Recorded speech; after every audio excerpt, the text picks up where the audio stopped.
انا نظن هنا ما يهمناش ما كاينش هذا سي سامبوليك، ولكن اللي يهمنا هو النتيجه تاع اليوم اللي حققنا عليه بكل جدارة. اللاعبين كانوا محضرين كما لازم الحال باش يعني يفوزوا بالمباراه تاع اليوم، لان على بالنا فريق الاتحاد الشاوي يعني فريق يعني محترم، فريق يدافع مليح قوي خاصه في الدفاع تاعو، وكان يتطلق يعني بالهجمات المعاكسه.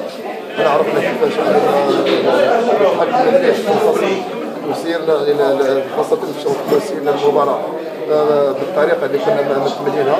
وانا نظن اللاعبين يعني داروا الشوط الاول كما لازم الحال، كنا مسيطرين في اللعب، كنا خلقنا عده فرص للتهديف، كانت عندنا اسبقيه تاع 2 اهداف، وانا نظن كانت بامكاننا ربما على الاقل نسجلوا هدف اخر في المرحله الاولى، لان الفريق كان عنده صعوبات كبيره باش يتحكم بالهجمات المتتاليه تاع اتحاد البوريده.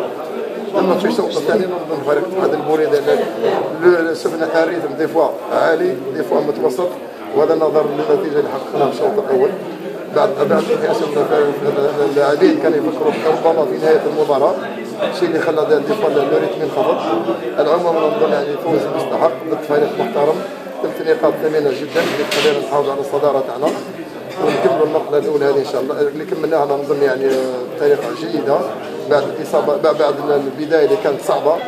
الحمد لله اليوم نظن الفريق مع مرور الجولات ماشي يتحسن، تشهد على ذلك.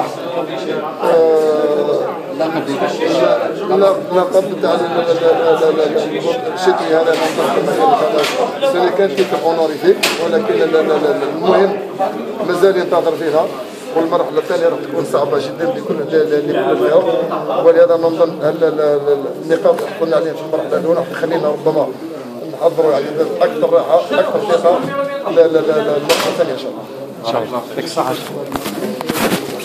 التدعيمات انا نظن عندنا بعض اللاعبين اللي ربما اقترحوهم علينا، مازلنا الى حد الان يعني ما اتصل باي لاعب، درك كملنا المرحله الاولى مع الاداره شوف كان يشتغلوا ان شاء الله، ونحاولوا لقينا لاعبين ان شاء الله يعني اللي يكونوا في المستوى قادرين يعني يجيبوا اضافه للفريق هذا مرحبا بهم.